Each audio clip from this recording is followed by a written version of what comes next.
Welcome to the Thriving Artist Podcast, where we share strategies and support for artists to thrive.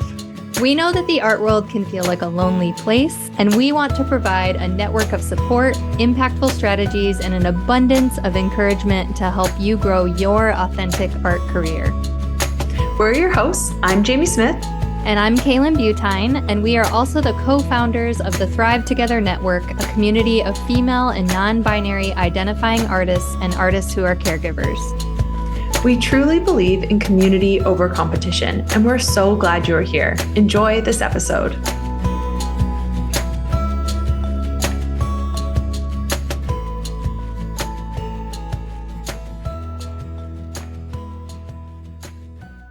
Hello, friends. Welcome to this episode of the Thriving Artist Podcast. I'm one of your hosts, Kaylin Butine, and I'm an artist working in mixed media, mostly textiles and painting, and I live in the Midwest of the United States. And I'm Jamie Smith. I'm your second host, and I'm an artist working in Vancouver and in Canada. And I do drawings with ink, and we're very excited about this episode, but I will say it's not the most glamorous of topics. We are going to talk about rejection. And this is a big one. It's really big in the fact that we all experience it as artists. Kaylin and I have worked with hundreds of different artists and at all different levels, and everyone experiences it. So our whole purpose with the Thrive Together Network and the Thriving Artist Podcast is to talk about these things that we're all experiencing so that you feel less alone. So here we are today.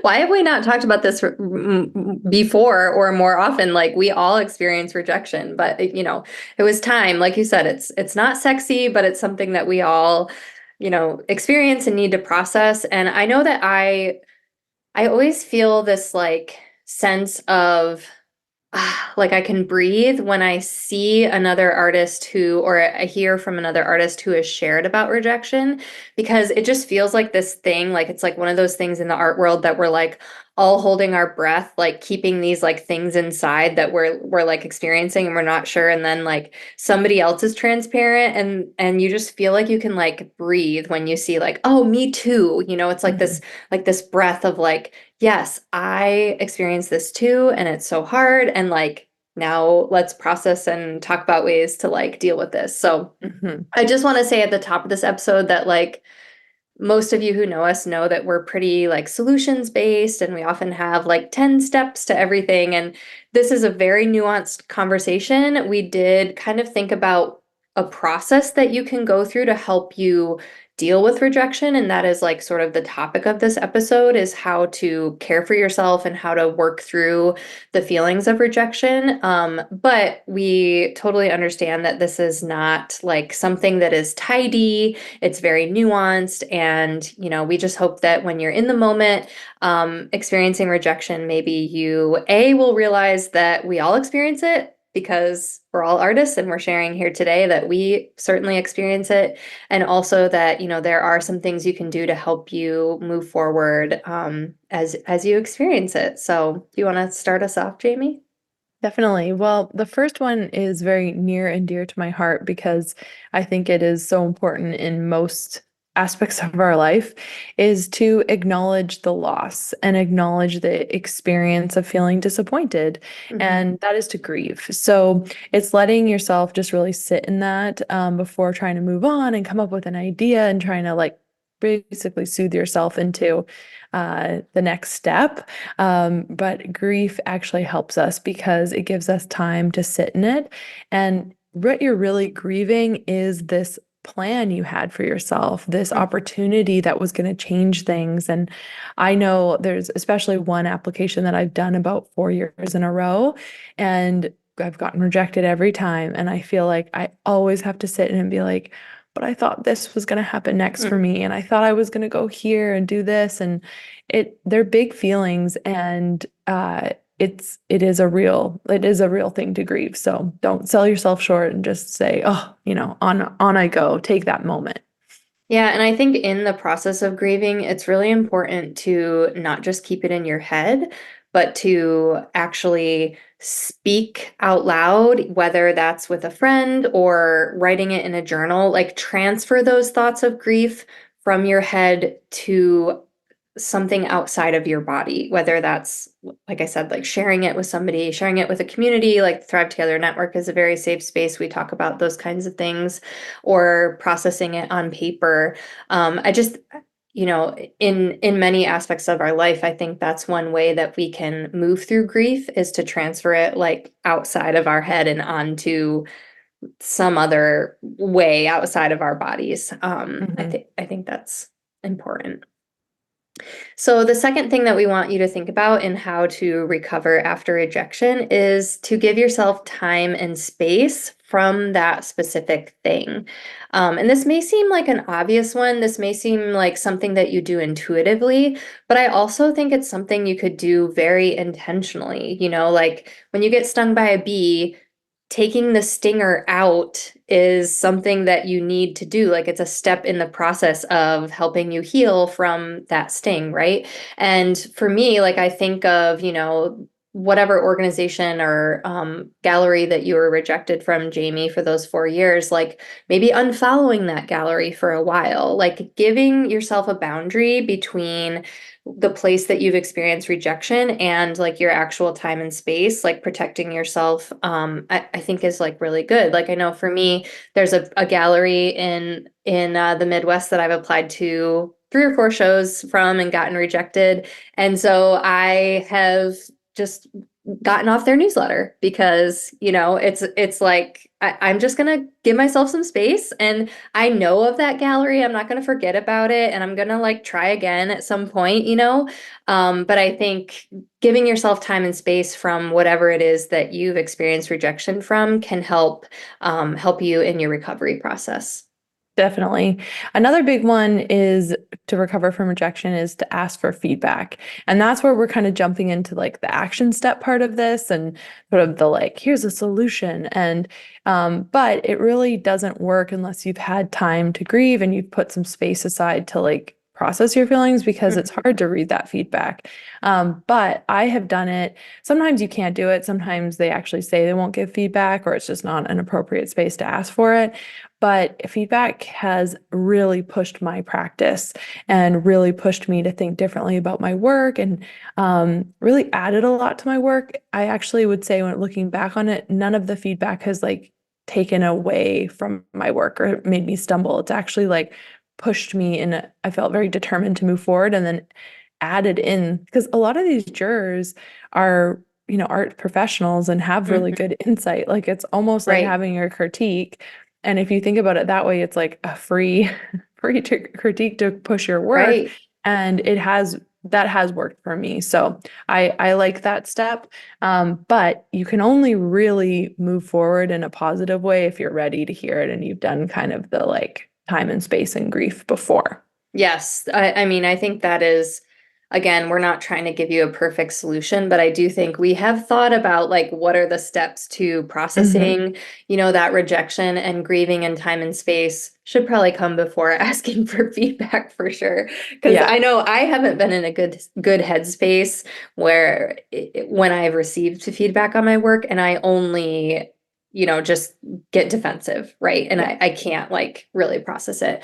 I just wanted to shout out to our Crit Crew program, because I think that is a great place to process rejection, and ask for feedback on your work. Like it's a small group mentorship program that we run in the spring and the fall, and it's a place for you to like bring an application where you were like really sure that you were going to get it and you didn't, and you can walk through it with your group and say like what do you think, like, or even bring jurors feedback. Like I know that I've brought like feedback that I've received to a Crit Crew group and said like, what do you guys think about this? And even having somebody in your corner who like helps you process that feedback, who's outside of you, right, can be really helpful. And this really feeds into the next point of how to handle rejection, and that is to not take it personal, which is like probably the hardest one of these Hmm. things. I think, as artists, like our work is so much a part of us. We put so much of ourselves into our work. it can just be really hard to not take rejection personally. I don't have a magic way for you to not do this, but just to remember that, like, it's just somebody's opinion, and the Mhm. work that you make is for you, and the work that you make is valuable to you at the end of the day. I was talking to an artist friend recently, and we are talking about her art practice, and she always thinks of her art practice and her artist self as like a character, and she Mm, actually like her name is a little bit different as an artist. And it's been a really interesting way that she's been able to kind of like push herself forward and cope with it because she's able to kind of protect her like real person self. huh. And we were talking about the power of names and powers of Hmm. and how it's like your personal history that through like that language that's your own. And I thought that was like an interesting mindset, whether Hmm. you have a different name or not, it doesn't really matter, but at how you show up and how she presents herself to the world is very much like a character versus her as an artist. So I thought that was an interesting way and to not take things personally. Yeah, and I think too that, jurors, it's just so subjective. Like, you never know what Yeah. somebody is looking for. You don't know what their background is, what their interests are. Yeah, you know their background on paper, but like you don't really know what flavor of ice cream they like, like you don't know much Well, about them. and like you and I, Kaylin, we've curated shows and been jurors for shows together, but also on our own. And that process is, there's a process to it. And Hmm. sometimes I've not selected art that I might really like Yeah. because it doesn't fit the project. Like there's all sorts of nuances like that. Hmm. And one thing I would suggest is like a practical thing to do is as an artist, if you're ever asked to juror or like curate a show, if you have the time and space for that, you should say yes because it Hmm. actually really helps you kind of see the other side. And I think for me has really helped with feeling less personal about rejection because I'm like, oh, there are so many factors. It's the Yes. mandate of the organization, it's the time they have for it, the if they picked other artists, it's how does your art actually fit into that? Like there's so many pieces. So it is a good way if you have that opportunity and can say yes, to do that to kind of ease that burden of, oh, I just didn't get in again. Yes. I think most jurors would love to include everybody if they could, like on a Yeah. human level, and just remembering that everybody is trying their best. So don't take it personal. It was just about like that specific decision that that person had to make like in that moment, Hmm. most of these things, it really does come down to a person or a couple people making a specific decision. And just sometimes whatever you've proposed doesn't strike their fancy, and sometimes it does, and that's okay. Yeah. It's we're in it for the long game. Exactly. And our final step, to handle rejection is to step forward. So, we're going to full circle it. We're always going to leave you with a positive.